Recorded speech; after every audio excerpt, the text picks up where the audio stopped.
Did you know that Splice, yes, Splice, we use this every day as producers, a lot of us use it every day as producers. Splice just signed a partnership with Universal Music Group, the biggest major label on the planet, to develop AI. This story slipped through the cracks. I didn't see anyone else talking about this. I apologize if there were other producers or lawyers talking about this. I just didn't see it. This is over a month ago. UMG and Splice team up to collaborate on the next generation AI music creation tools. The release said that the artist-centric agreement, I trust Splice being artist-centric. I don't trust labels being artist-centric. They always say they're artist-centric. No, they are profit for themselves centric. That's what they care about. Builds on Splice's suite of AI-enabled creator tools, which continue to respect intellectual property and combine high-quality creative ingredients. The statement also noted that the partnership will explore AI-powered virtual instruments and tools that enable UMG artists to bring their own sounds into Splice's AI workflows. Splice was valued at a reported $500 million in 2021. Well, they've definitely gone up in value since then. That was 5 years ago. Splice says we've spent time building AI tools designed to fairly compensate creators and keep them in control. I haven't heard anything negative about Splice and their tools. I think part of the problem is everything is just considered AI now because it's a buzzword. I'm trying to think what a useful AI tool, if Splice could use some kind of predictive technology to analyze right in your DAW, whatever you're working on, and then in real time find samples in their library that work and complement your track, and then also in real time change the tempo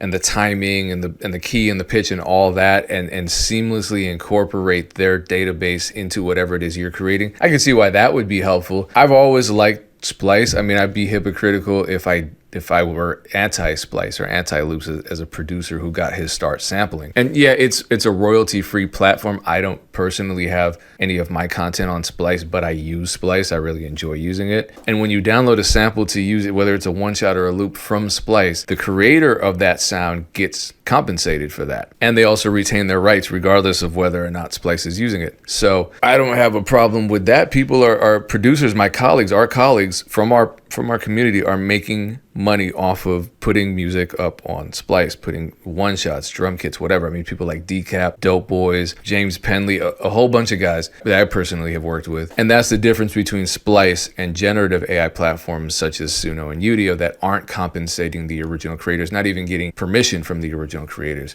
And it's kind of crazy because UMG is buying up all types of AI technology. Maybe they're panicking. Maybe they feel like AI is now so decentralized and chaotic, they just have to look around and see who the biggest players are and either sue them into submission as UMG did with Udio and as WMG did with Suno, or just buy them up or partner with them like they're doing with Splice, even though Splice isn't a generative AI platform. I think they kind of learned their lesson from the Napster situation. Rather than freaking out and trying desperately to play damage control, they just said, you know what, we're just going to invest our money and join them. Because I remember UMG tried developing an AI model way back, years back. We covered it on the podcast, and the consensus from Dame and Aaron where no one gives a I don't even know. I searched for it. I can't even find it anymore. And it's because the model wasn't great. It wasn't as good as Suno. It wasn't as good as Udio, because Suno and Udio just stole everything. So yeah, it sounds pretty good as far as generative AI goes. So the label said, you know what, we're just going to sue them. Now we can control them. And that's what happened. So yeah, I think UMG is just seeing how great Splice is, seeing how many users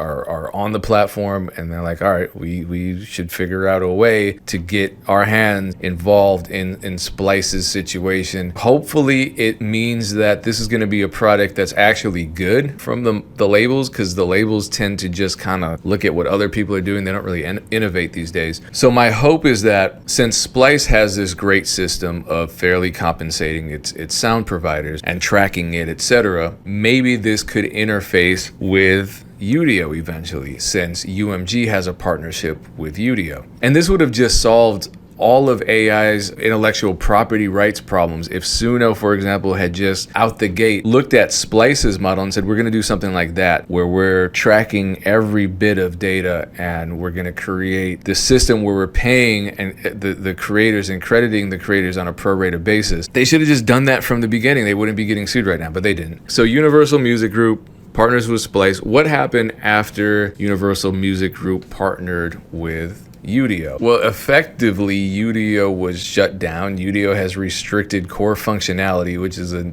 nice euphemistic way of saying it's really not functional anymore. And the answer is we don't really know what's going to happen to Udio because it hasn't happened yet. It's still pretty much on hold right now. UMG sued Udio back in 2024, and now they settled with them. They've partnered with them. That's not what happened with Splice. Splice didn't get sued. I'm just curious to know what's going to happen to Splice once UMG gets involved. I'm going to, for once, remain really hopeful because I enjoy using Splice. I've never heard any complaints from its providers. So we won't know what UMG's end game is. They might not even know what their end game is, but we're not going to know until it's all rolled out and we see what happens with Udio and then we see what happens with Splice. We're at the weirdest time in the music industry. We have equity companies buying catalog, which is what labels do. I mean, labels make their money off of catalog ownership. And now we're having labels buy up AI and tech companies and partner with music tech companies left and right. This strongly suggests to me that the music business is about to shift in a way that's bigger than any previous paradigm shift since I've been alive, even bigger than streaming. So we got to keep an eye on these situations as they develop so we can stay ahead of the curve. I didn't realize that Merlin also settled with Udio. Merlin is a distributor. Merlin teamed up with Udio and now they're ensuring that independent artists maintain control over their work and be compensated fairly. Now that these bigger music companies, these labels, these distributors are getting involved in generative AI, the very nature, the lawless, do whatever the fuck you want nature of generative AI is going to change. And it's no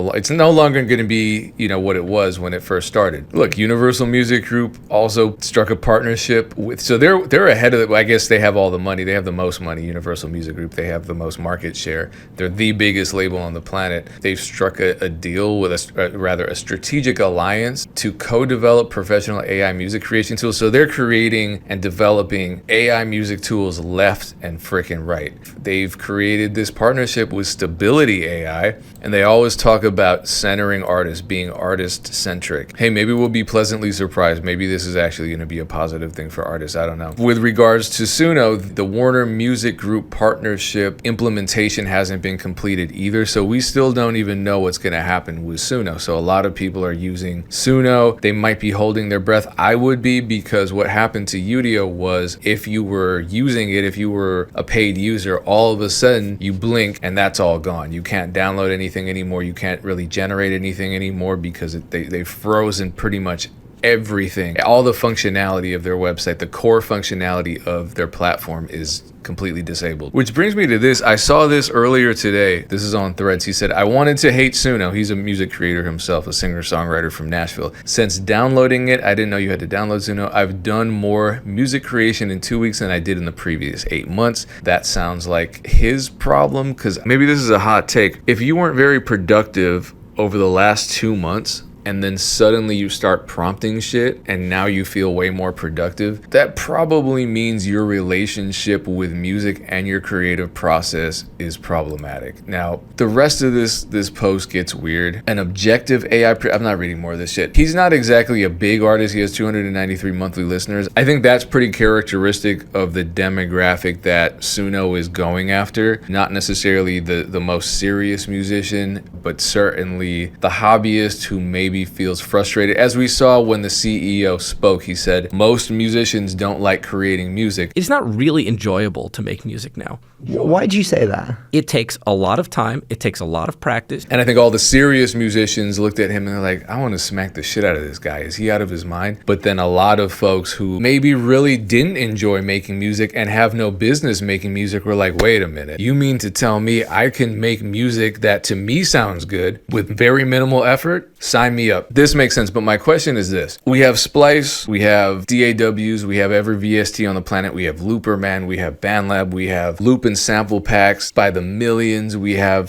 Musiversal, we have tens of thousands, if not hundreds of thousands of musicians all across the internet that are willing to collaborate. We have Reddit, we have Waves, we have Lander, we have A Studio, and yet still so-called musicians can't find the time or the motivation or the energy or the passion to make music without these AI tools that 3 years ago we didn't even have? Are we calling these folks musicians? You know what? Don't answer that question. I don't need to piss off the AI bros anymore. But what happens when Suno's partnership with Warner Music Group goes into full effect? They're going to start charging more. They're going to start giving less. That's what they say themselves. They are no longer going to give you ownership of your output. But Suno's pretty wishy-washy about their terms. So who knows? I think when it comes to the WMG models, Suno's not going to have a say in that, and it's going to be UMG that's controlling the music that's being trained on, and so therefore they're probably going to create much clearer terms. And their labels, you know, they want to make money and they want to control the process. I don't think they're just going to start giving away their intellectual property. The whole model of a record label is to profit from the exploitation of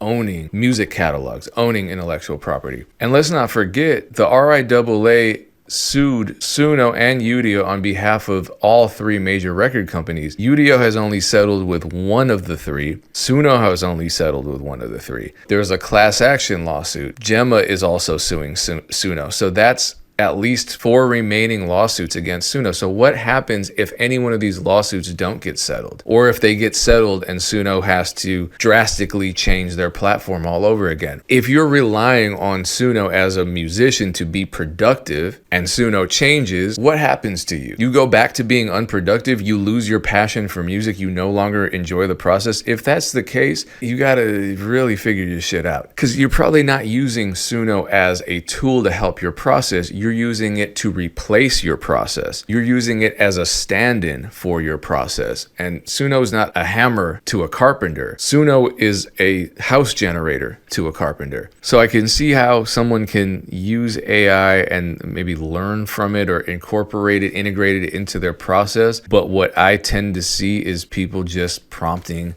pushing a button, the song comes out, or inputting lyrics, pushing a button, the song comes out, humming something, pushing a button, and a song comes out. That's turning off a part of your creative brain. You're not really learning from it in that sense. You're outsourcing the part that you as a music maker are supposed to be at least decent at. Strange times indeed. I find it really hard to keep up with all of this AI news and all these new developments because there's so much going on. I'm not super up on the Gemma lawsuit. I got to learn more about that. I'm sure there's stuff I'm missing. If there are any new developments that you know of, please drop a comment so I can investigate those. I appreciate all the people that suggest video topics and that send me links to shorts and say, hey, cover this. Shout out to everyone tuned in, no matter what type of comment you're leaving. And I appreciate you watching. Much success to you. Peace.